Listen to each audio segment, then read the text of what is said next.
JHK here in Seoul. Not even really in Seoul. We're outside of Seoul, about I think 10 minutes, 15 minutes outside of Seoul in Gimpo. And Sasha, he's about to fight tomorrow night, and he just weighed in. We got Alberto Mina, UFC welterweight, right? He's chilling. His coach from Hong Kong. They're both from Hong Kong. You guys just watched the fights, UFC 238, right? What do you think about the main event, man? Like Cejudo, did you believe that he was gonna take that fight? Yeah, to be honest, for me it's a very tricky question because I know Cejudo personally, but at the same time I'm Brazilian, so he fight against a Brazilian was in a very particular situation, But I know the capacity of both. But I knew the chances for Moraes was more about the first, second round, about his power. But Cejudo did a great job, dealing with the punch and put such a rhythm, and then I'm not gonna say gas out Moraes, but he put his pace, and then he get the W. So really good fight.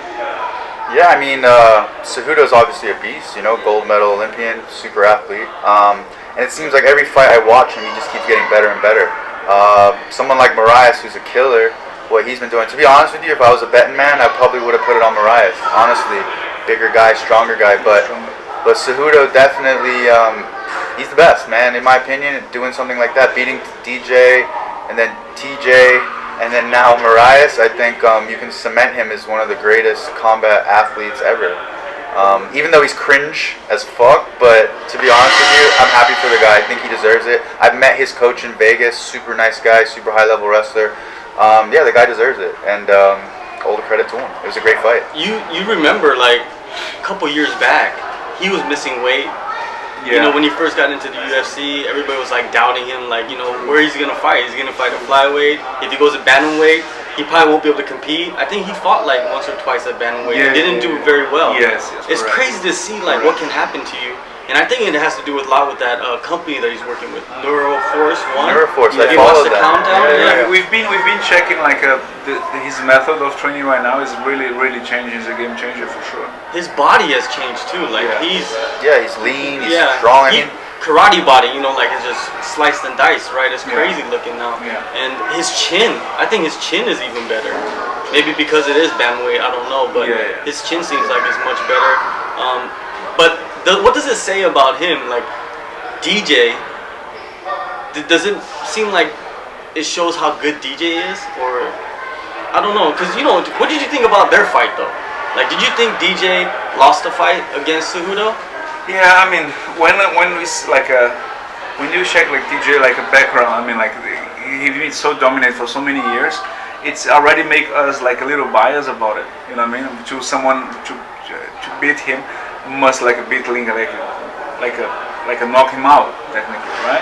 Basically.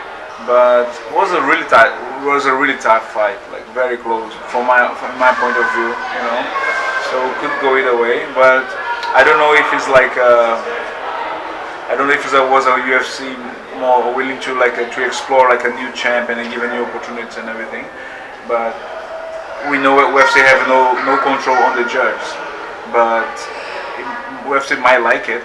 This whole new changing, this new Oh, definitely. I think they would they would want the change because, in a way, they know that Cejudo will chase these fights. Yes. He'll take the fights. True. And I think DJ turned down all those fights. True. It might not come out, to the public, but I think he turned them down. He says that, you gotta pay me money, and Cejudo doesn't care about that. It seems like. True. He probably has enough money. He's more about the legacy. Yeah, he's more about the legacy, and with as a fan, you just gotta respect Cejudo much more. That he went and chased, and he's king of 2 divisions now. That's insane. And an Olympic gold medalist. Yeah, and he'll let you know that, right? Anytime, right? Yeah, and we had before world champions, BJJ world champions, and hold the belt in UFC as well. But we know Olympics is another level, it's another dimension, right? So, and then to be a world UFC world champion and a Olympic champion is for very few people. Maybe he'll be the only one, probably. Possibly, yeah. What do you think is the repercussions of him winning? Do you think that the flyweight division is finished? Because he looked good as a bantamweight. Yeah. Like he took shots from Marlon and just kept going forward like it was nothing, you know. So Yeah, unfortunately, I think is the end. The 125. Yeah, I think they're gonna probably veto it and let one dominate that. But to be honest with you, I would love to see DJ and Cejudo run it back. Yeah. You know, even at 135 or 125. I don't think either at this moment. I'm sure DJ would probably accept that because it's a big money fight. Don't know how it would work. Obviously, contractual obligations and stuff. I think it's really hard today to make a step back right now. only promotion that's doing it is Ryzen. True, with Bellator, right? Yeah, with Bellator. They kind of Which I like. I like and that. Horiguchi's gonna fight, I think, next week or the Caldwell, week after. right? He's gonna fight Caldwell rematch. Yeah. And it's for the Bellator belt, which is pretty insane. He holds the Ryzen belt, Rising one. and now he's gonna go rematch for the Bellator belt. He wins that belt. Yeah. Horiguchi's in the running too. Yeah. You know, because he's kind of at that weight too, like 125, 125, right? And he was very good. He only lost one time in the UFC. Yeah, I to think? DJ. Yeah. And he's a killer. With 1 second left, I think, in the armbar. Yes. Yeah. That was a crazy fight too. Yeah. That takedown to armbar. And Cejudo's his stance and his striking style has kind of transformed into kind of like Horiguchi's karate style. If you look at kind of like jumping back and forth. I don't know, man. It's just it's crazy to see like how a fighter's life can change within a span of 2 years. That's true. It's good. It's good for all of us. Even for me, I come from a defeat, so you have to be reinventing your career every time in your camp and then find new tools. You know. So I really appreciate when I see fighters get his career and just flip completely. You know. That's very inspirational. Oh, definitely. I think it's inspirational for everybody. Now let's go to the co-main event. Valentina and Shevchenko, man. That was vicious, right? Animal. Vicious. I don't know if it was a mismatch. I don't know. It was. I think every fight for Valentina is a mismatch for their opponent. There's just no one on her level. I just don't see it. Man, I've seen her training at Tiger. Her and her sister, they're beasts. They know they've been in this game since they were 5. They're kids, So, someone like Jessica picked up MMA later on in life. It's just different levels, man, and you could see it. If you see the breakdown of that fight, she's working her body, drop the hand, whop, head kick. So it's like kickboxing 101, and it was a perfect display. It was beautiful, and especially in the women division, you don't see beautiful knockouts usually. So when you do see something like that, you have to respect that and appreciate the level that she's at. Because I honestly think there are some guys that she could mess up. Well, when I was at Tiger, maybe 2 years ago, 3 years ago, I was just visiting, just checking it out, and talking to the fighters and stuff. Yeah. And her sister was there, Antonina, right? And she was training. Valentina wasn't there. I think she was getting ready for a fight somewhere else. Yeah. And her sister and her mother was there. And I remember people telling me that even guys don't want to spar. Yeah. If it's straight striking, even guys don't want to spar Antonina. Her sister. She's a beast. They both are. And I was like, what, for real? Yeah, I heard about this from Draculino, my BJJ coach. He's a head coach at Gracie Barra, Texas, in Houston.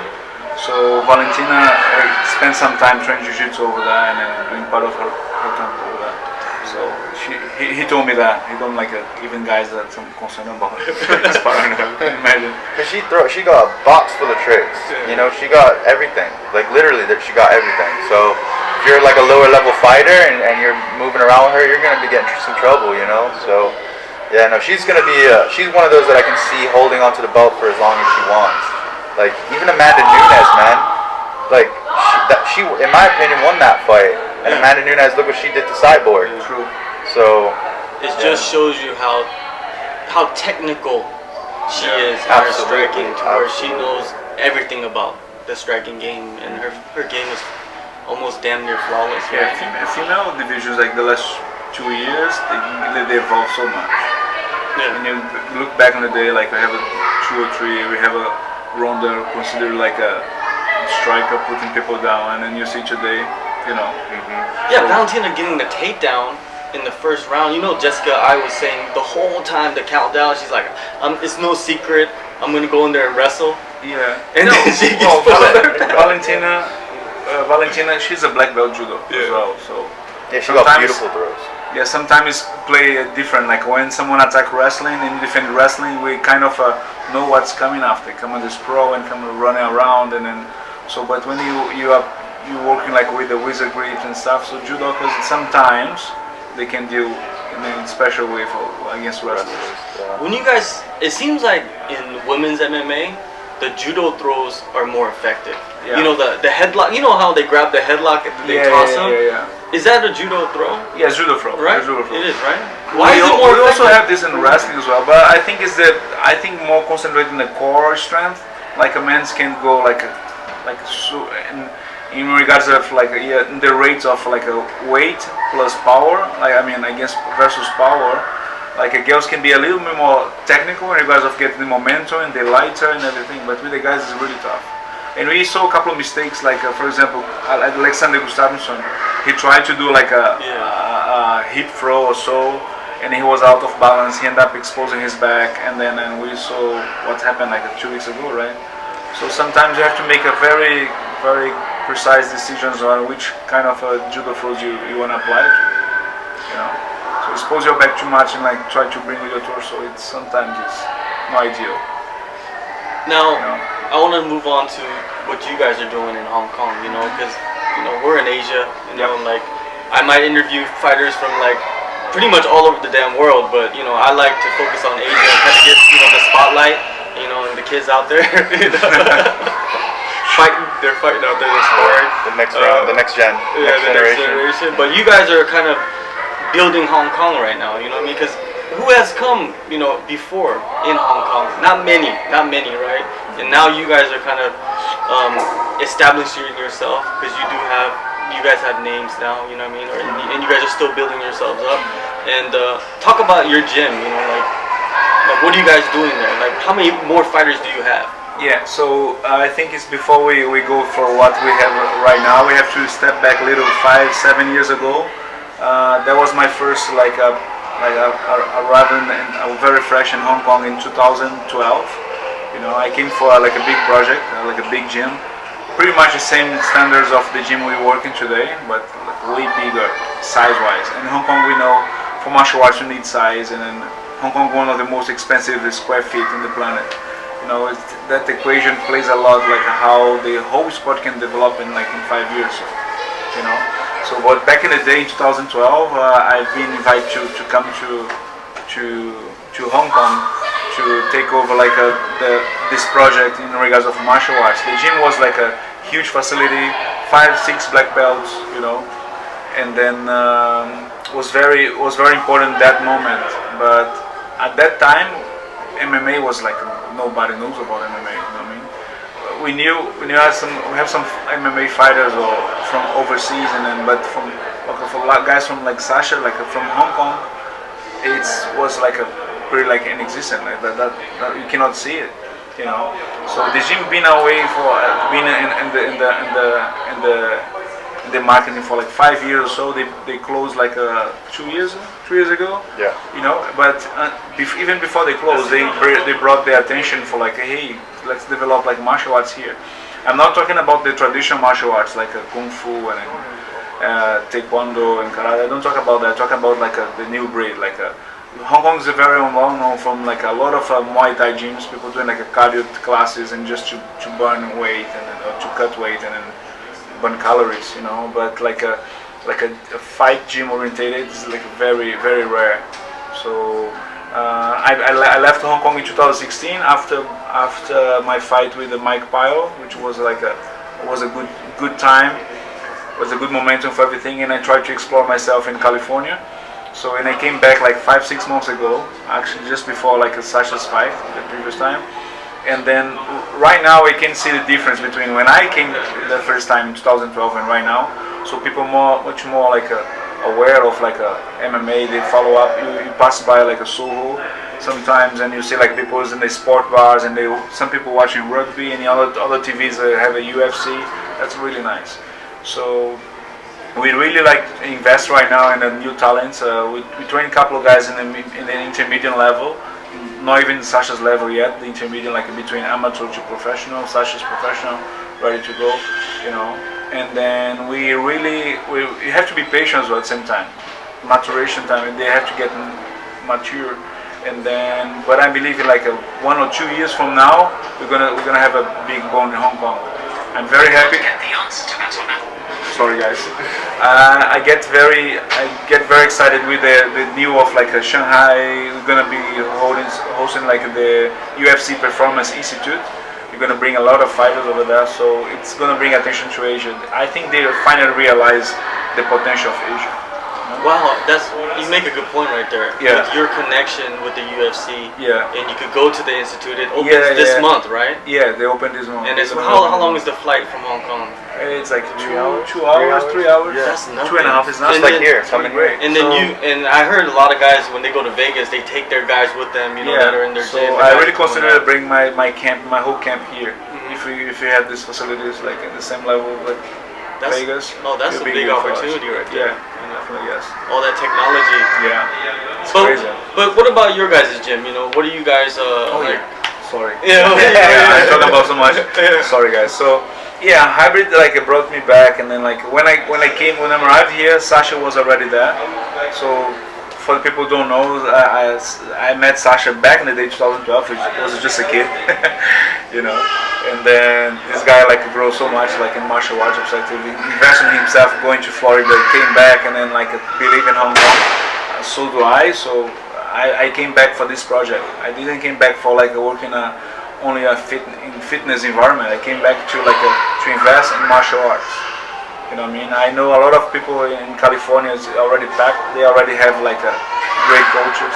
In Brazil, same thing. But I believe since I left Hong Kong, I felt that I had that feeling of like I have to finish some business in Hong Kong, which was like a develop and help people to grow in martial arts, and in mixed martial arts especially. So the gym is great. Facilities like in the center of Hong Kong. It's very friendly environment. We have a very good cross training in regards of have a great people for condition training. Have a great guys for Muay Thai, boxing. So we cross training basically, So it's really excited to work in a place which is have the vision with us, because I believe Sasha's believe as well. Sasha is the project, is a prototype of Hong Kong, just to show people we're capable to do it. I have another guys from Hong Kong as well, Andy Tang. He just signed with Just MMA. Just MMA, 20 years old. The guy is on fire, a very hard work. Very hard work. Very hard work guy. So watch out. He's coming as well. There's one more guy is coming. Who is part of the coaching staff there? Of course you are, but then who else is there? Yeah. So myself, I'm the head coach of hybrid. Sasha hold some classes as well, boxing and hybrid striking. We try to bring a better approaching for MMA style of striking, not just like a Muay Thai or not just boxing. We try to literally we go through the name of the gym. We're gonna have to be hybrid, have to be mixing up everything. We have a Viking as well, which was a very high level, a BJJ black belt. Just competed in Abu Dhabi and just finished the Mundial in California as well. So we have very strong team behind, and we have more people to come. So, but we have to understand the gym is just 6 months right now. We're gonna take a time to recruit people and then put the best in Hong Kong ever seen, for sure. Sasha, I know you were there, while Alberto was there, and then you left too, right? For a little while. Where did you go? I went to Florida. I moved, Black Zillions, right? Yes, I was training in with the Black. So basically, as a kid, a lot of those fighters like Tyrone Spong, Rashad Evans, Overeem, all those guys I grew up watching as a teenager. Fanboy on them, and I always thought, as I was going through the amateur ranks, and I was thinking if this was what I wanted to do as a professional, I needed to test myself. Being in Hong Kong is a great place. You have people that are just as keen, that are willing to work hard, but I wanted to test myself against the best. There's only one way to know if you're really capable, and you have to test yourself. So, I lived in Montreal, and upstate New York is too cold, so I was like, man, I need to go somewhere where it's sunny all year round. Florida sounded good, Black Zillions sounded good.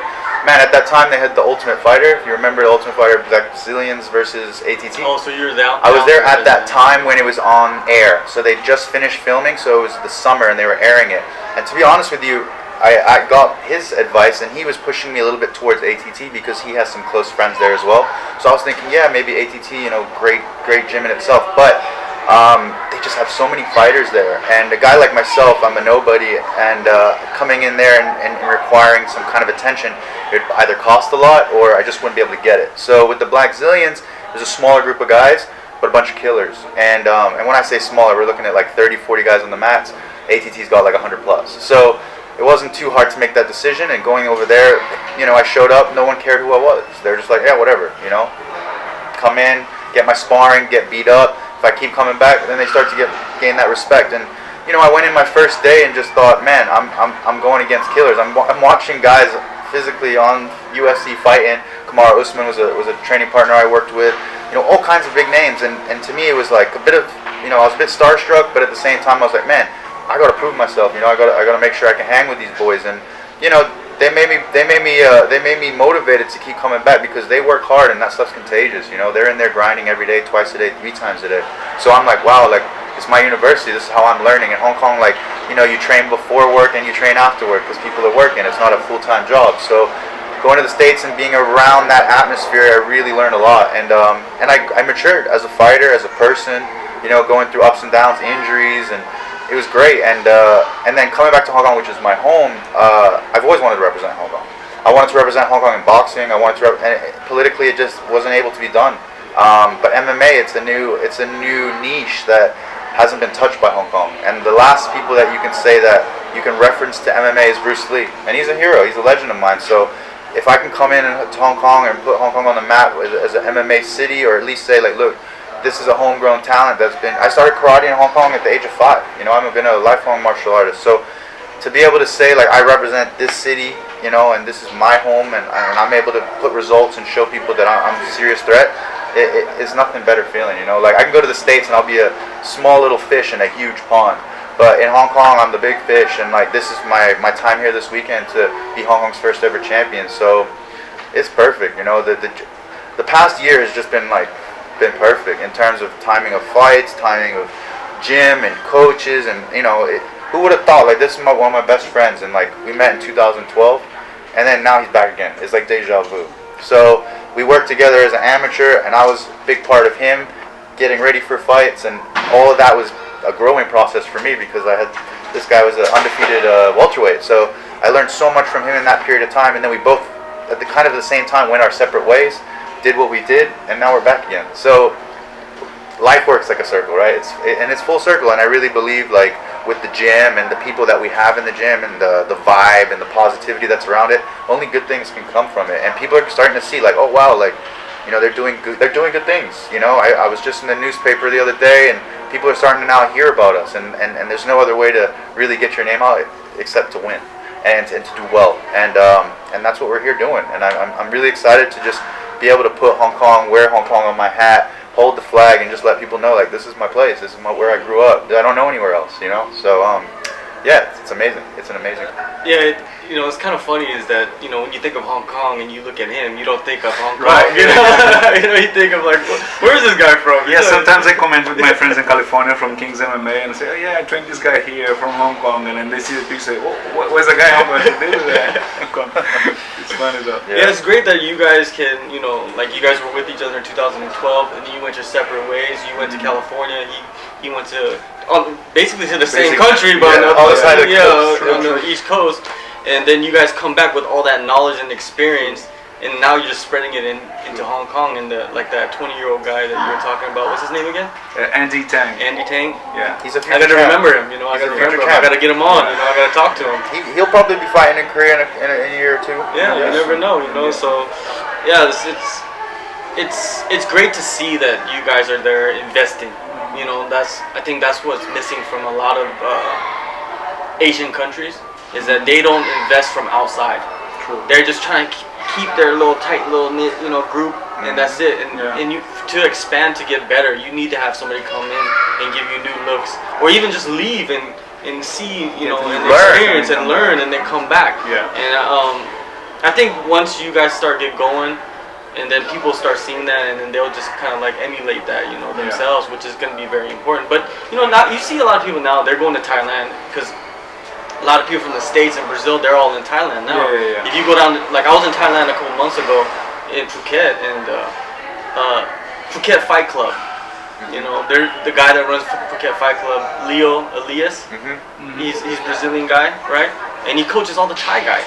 He speaks Thai. You know, he coaches all the Brazilian guys that are in Thailand. So many Brazilian guys. And he was down there coaching Douglas Lima when I was there. Douglas Lima, yeah. So it's like there's some legit people out here, Yeah. you know, working in Asia. Phuket right? specifically became like a destination for MMA, right? I was living there last year. You know. Yeah, you were down there. You know a lot of people that I know down there, right? I was there for 7 months, and like it's a great place to be, especially for a fighter, because cost of living is much less than back home, most likely. And man, I can give you, Roundtree, Khalil. I mean, he's a perfect example. He came off of a bad loss. He went to Thailand, and he's like, look, I want to shore up my Muay Thai. And he went out and fought his last fight like he fought 300 fights in Muay Thai. It was crazy. And there are so many talented individuals in this world that can pick things up quickly, but they just need to be exposed to it, And there's no other way to do that than to go, get out of your comfort zone, get out of your house, get out of your, friends, family, and just go take 2 months off. Go do something that's going to make you feel uncomfortable. And then uncomfortable for a week, and then you're going to love it. Khalil's now contemplating living there, So it's like, it's just one of those things that people are scared to take the leap, And if you don't take it, you're never going to know if you can do it. So, like you said, like you were saying, like development in Asia, you got to open your mind. You can't be closed-minded, especially in mixed martial arts. It's like the most creative sport in my mind. In my mind, it is the most creative sport. There is no fixed way to be a champion, or there's no fixed way of being successful in it. You have to do everything out of the box to just be that little bit better, because everyone knows what a jab cross is. Everyone knows what a kick is. You got to add little elements that make you different, and you can't do that unless you go looking for it. So. Yeah, I mean, Asia, you can already see, man, Asia's starting to boom. Like, it's starting to boost. A lot of promotions are coming. A lot of fighters are starting to make names for themselves in the UFC and other promotions, like you said, with Ryzen. Man, the future is good for Asian MMA, and I'm just really excited to be, even if we're just like 1% of it, it's exciting to just be involved, So. Yeah, it is. It's weird to say that Asian MMA is booming, because it's the beginning of martial arts, basically, right? It's here, right? We're living here. But I guess it's a resurgence, you can say, in a way. Yeah. And you know what's great is that people from all around the world are coming here to kind of be a part of the resurgence. Thank you. Forgot that. You need that. Now, Alberto, a lot of people probably wondering about you, your status. Let's go back to, I think it was UFC 236. Which one? The one that they announced the fight that you had, but you didn't have? Yeah, correct, 236, right? Yeah. With Wale Alves, they announced the fight. Yes.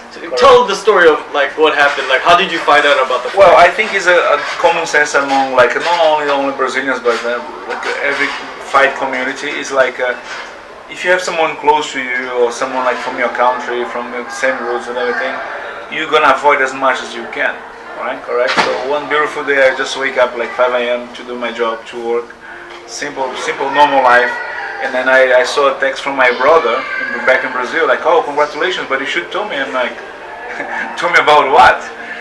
Basically, they just announced my fight against Wale Alves, which is a guy who I respect and I like a lot.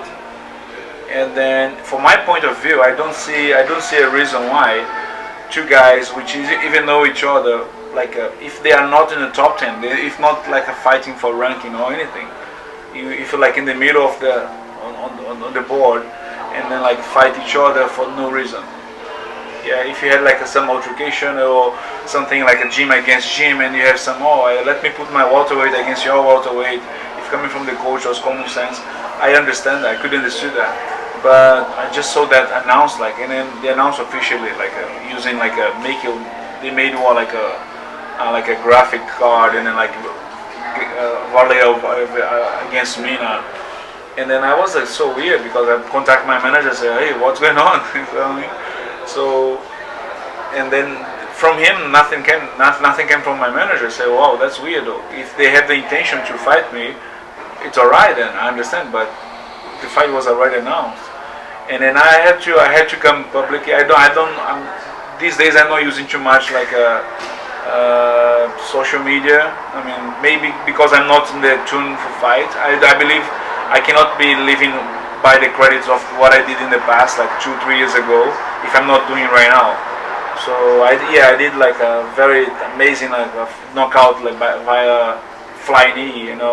That was a very highlight of my career, but I cannot be like posting the same thing like for the next 3 years, right? I think it's quite silly. Flashback Friday or something. Like every TBT is just a different angle. So I'm avoid do this kind of thing in social media. I just try to show my normal day working, teaching kids, teaching adults, and then going around. I'm not using that much, but I had to come like officially make my statement, my notes.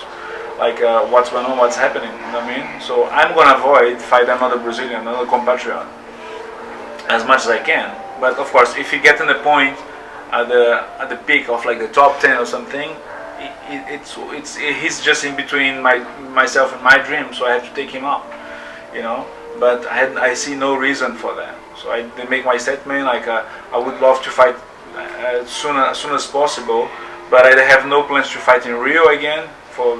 The whole technical issues for me, the logistic didn't help me for cut weight, for anything.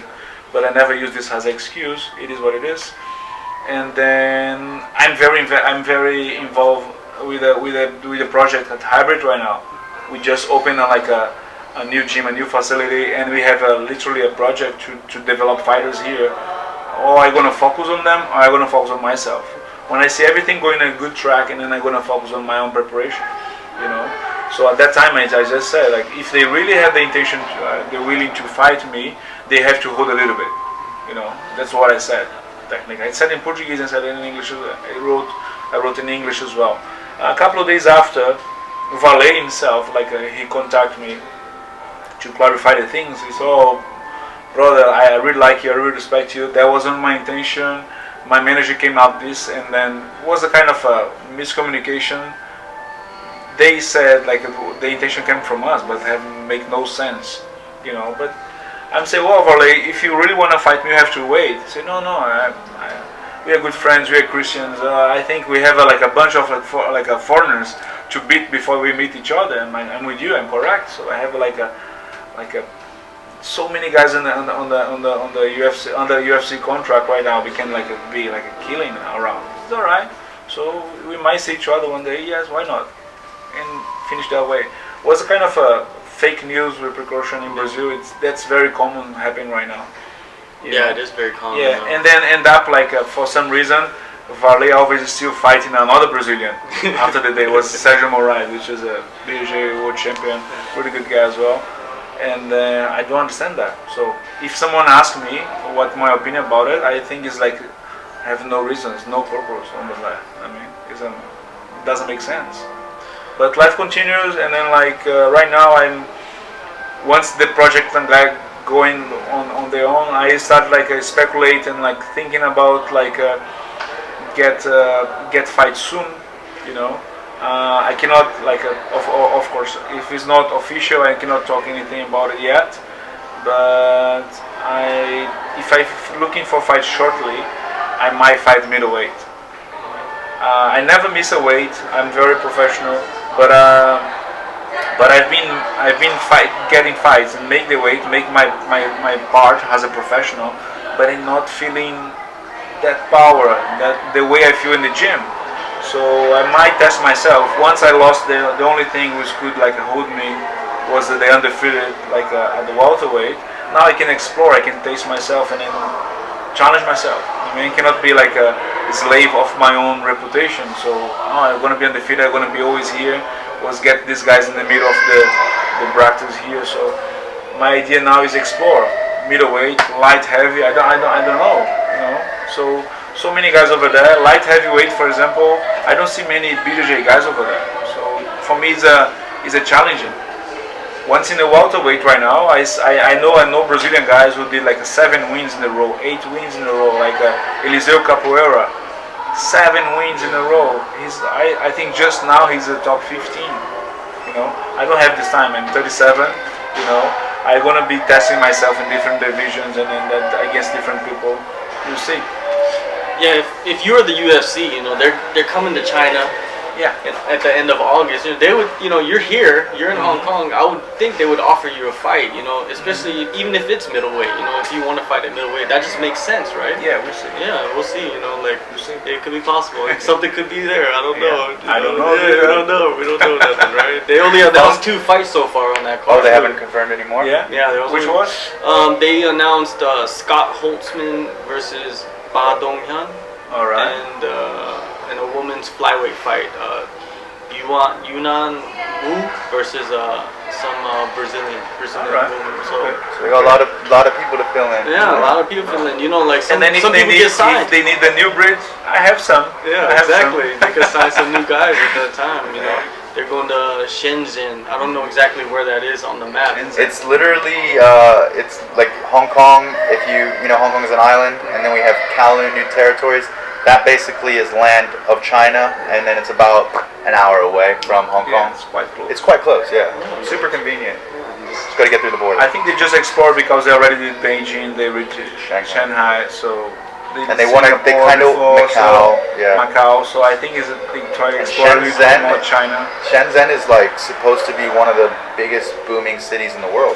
I don't know who they paid to put them in which rankings, but now I'm starting to see Shenzhen, and I've heard from people that it's quite a beautiful city now. So to have a UFC event might be very good. We'll see. Yeah, we'll see. We'll see what happens. Yeah. Phone can call at any minute. That's it. Oh, Sexyama, you fought him. The last time you were, the UFC, the only time the UFC came to Korea. That was the one and only That time. was the only The only time. one. Aren't they coming back? I heard rumors. Rumors is November, December. Okay. All right. That's exciting. Rumors flying around. That's Good time from to what do I it. heard. November, December, but not in Seoul. Okay. Rumors. But All right. what can we do? Interesting. Yeah. Interesting. Yeah, so Akiyama is in One championship. One now. championship now. And he's And he about to doesn't fight in a couple next week. Against Tani. Yeah, Tani, right? I'm happy. That's a tough for fight. him because after we fight, he kind of retired, right? Yeah. So and then of course for what we could see in that fight, he still has a lot of things on the tank. Yeah. With 42, I think he's more now. Even. How old is he? He's 42. Yeah, he's like 42. 42. 43 Yeah, or back in the something. day was 40. So yeah. I I'm saw he was excited in- for him. Yeah, he Yeah. hasn't fought since No. that fight, He right? actually that fight Yeah, was the the last- last one, and he came back now. It's good, kind right? of, I don't know. I don't know if it's good or not. He's a rich man. Well, He doesn't need it. is. He's very in Korea. Wealthy, He made a lot of money here, being a celebrity. Doing Yeah, yeah. reality TV and stuff. So, and he has one of those chair companies. The massage. massage chair. You remember they were That massage chair was a sponsor sponsor for the the main UFC. sponsor of UFC Korea. Yeah. Was a big thing. That's awesome. Yeah, Big so thing. he doesn't even live in Korea. I don't even. He lives in I Japan. think, He yeah, I lives in think he's Japan. living in Japan, or Yeah. even I think he might be living somewhere else too. I'm I know not he did his sure. camp in Phuket. Yeah, part of it. Yeah, he did it Okay. for 2 weeks, but Oh. Yeah, when I say good, I mean good is in regards of getting such an image like him, to boost the martial arts in Asia, right? So that's good. I don't know. Maybe you see Victor Belfort is very into this Masters division, for older guys. Legends League. Legends League, yeah, Legends League. That would So there might be something they fought before, right? Yeah. They fought in Did Brazil. they fight? Yeah. Oh, in Brazil. Akiyama. Yeah, Akiyama versus Okay. Victor Belfort a long time ago. Okay.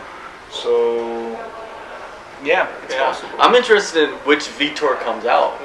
Is Vitor just Vitor come out, or is it Vitor TRT Vitor? That's what I'm I'm interested assuming it's TRT Vitor because I've seen. I hope it is. I've I'm seen gonna some jump pics. that one. I want to be quiet. I hope it is. Yeah, me I too. hope he just comes out. He's just when he was at the Black Red- Zillions, red he was just- yeah. blocked out. He looked like he was 20. He looked Again. like he was 20 again. So that's an interesting thing. Because I saw something on social media that he has a fight schedule, but they haven't announced it yet.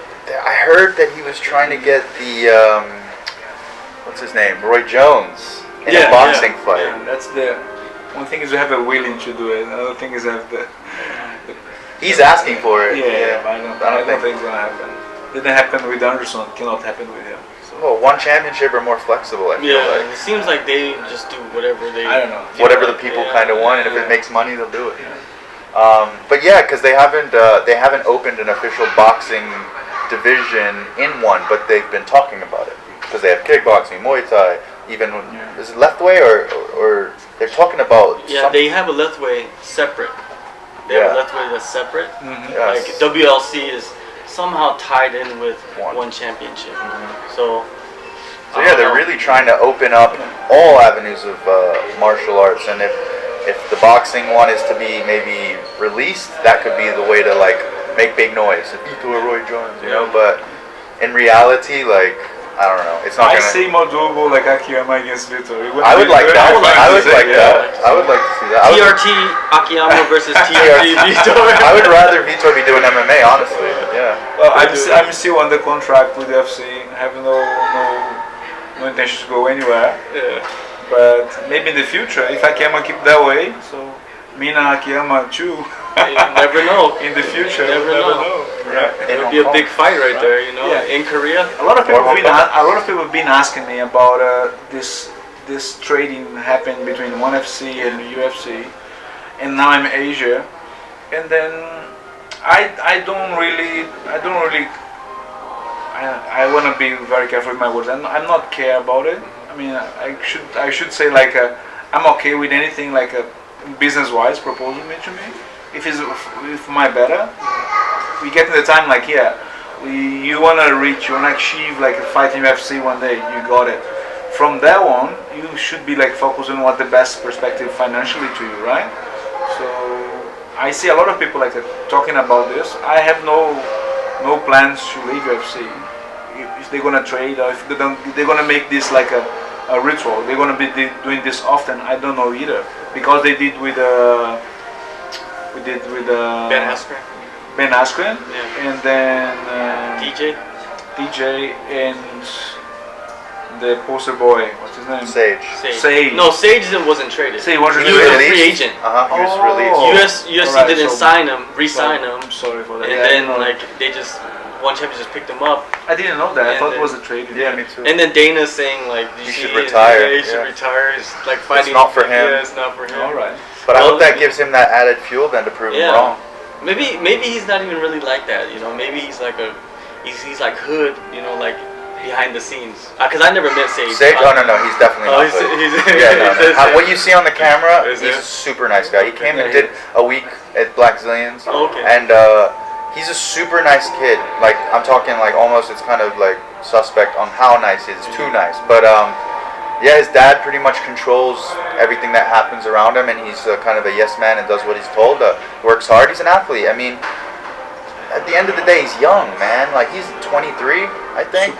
Super young. So for Dana White to say something like, "Oh, he should retire," man, he just fought Cosmo Alexander. He's like a 7-time Muay Thai world champ. Like this is no joke. He would come into the UFC and do just as much damage. So for Dana to say something like that, in my opinion, I think it's a little bit mean, you know. And why would you demoralize a young kid like that? You know, if he hears stuff like that, come on, you know, he should be motivating him, giving him positive vibes to work harder, get better. And man, when he's maybe in his 30s, he'll be a world champ. You know, we just saw what Cejudo did in 2 years. Why can't he get better? You know, so to put someone down like that and to say that he really likes the kid and has respect, I don't know. You know, in my mind, it might be something that we don't know about that he wanted to say. Something behind the scenes, but in my opinion, like especially in a sport like combat sport, you should never tell somebody to retire. You should never. It should be the fighter's decision. If they're dealing with their own situation, they make the decision, not yours. You know, nobody should say what you should do. You know. So yeah, I wish him all the best. I think he's a great kid. I think he has a lot of potential. He just needs to make sure he's with the right crowd, the right people pushing him in the right direction. I think Alpha Male is a good environment for him, but I think he just needs to really work on his striking and get ready more for the MMA side of it. He's a fancy guy, can do all the beautiful stuff, but when it comes to fighting, you don't need to be doing flips, you know. Yeah. So, you know, you should just be getting in there, Quote Sasha Palatnikov. I mean, it looked beautiful. I mean, if he was landing, spinning, flying kicks and knocking people out, hey, like that would be. I couldn't say nothing. Yeah, you can't. But when you're in the press conference and you do all that, yeah, it looks great. But then when you get put to sleep like that, you know. Yeah. So. He's like a Power Ranger in the cage. He would be a fantastic actor. Yeah. You know. Yeah, he would be. He looks the part. He looks like an X-Men. Yeah, he's shredded. He's strong as heck. Like He's got all the tools. I mean, that's why the UFC signed him at what, 20? He was 20, I think. Yeah, that's why they signed him. He's the poster boy. But you know, you can't take someone just based on their looks and say, look, this guy's gonna run the division. You know, it doesn't work like that. You know, just look at Andy Ruiz. No one gave him a shot of the doubt. No one cared about him until he won. No, exactly. And now he's got everything. You know, and that's usually how it is. They only love you until you do the work. So. True.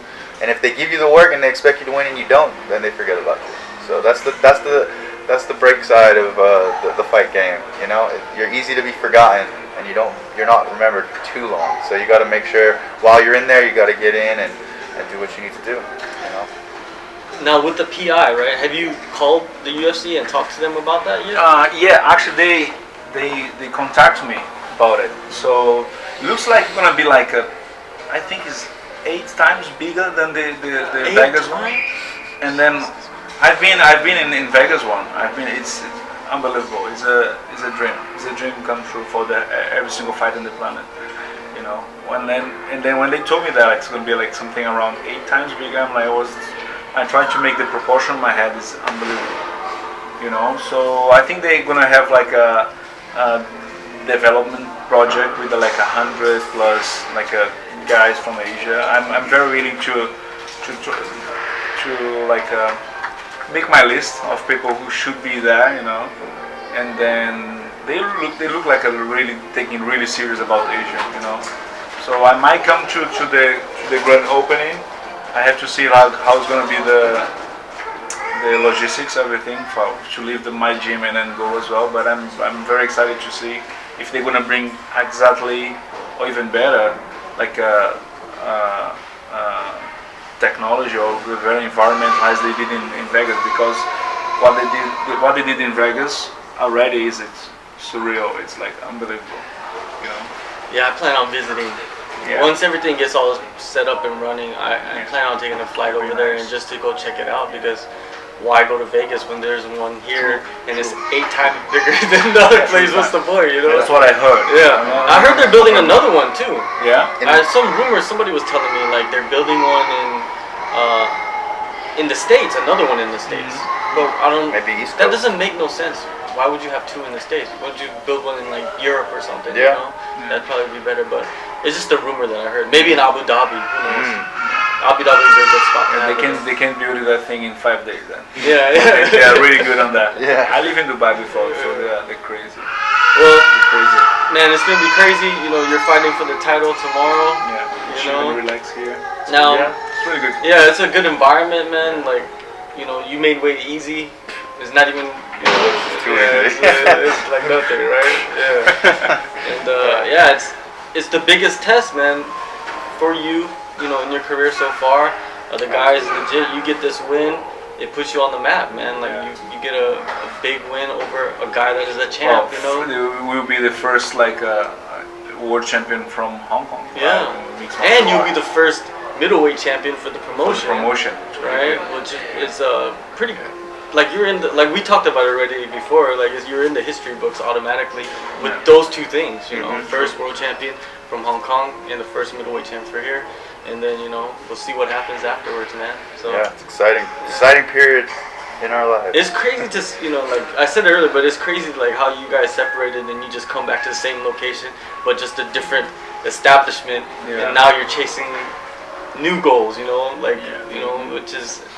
It's a team sport. It's good to see. It's a team sport at the end of the day. I couldn't do this on my own, you know. So, yeah, like I said, the world works in mysterious ways. I mean, we've been close with each other even in our time apart. You know, he's in Cali. I'm always asking him questions, how's the training and stuff, and he's asking me the same in Florida. So, you know, we were always close, but it was never like, hey, bro, like in 2018, like let's make sure we get back in Hong Kong. It just didn't work that way. I was in Phuket. He was in Brazil, I believe. I was in Brazil at the time. And I got a call, and they're like, hey, we're opening a gym.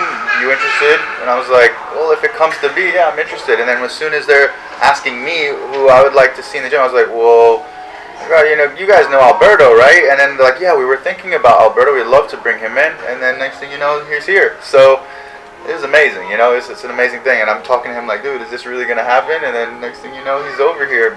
Came all the way from Brazil, and I came from Phuket, boom. And then we're in a fight in Korea, making my debut in Korea. And You know, it's funny. You know, and it's what, 6 months ago. It felt like it was just a couple weeks ago. True.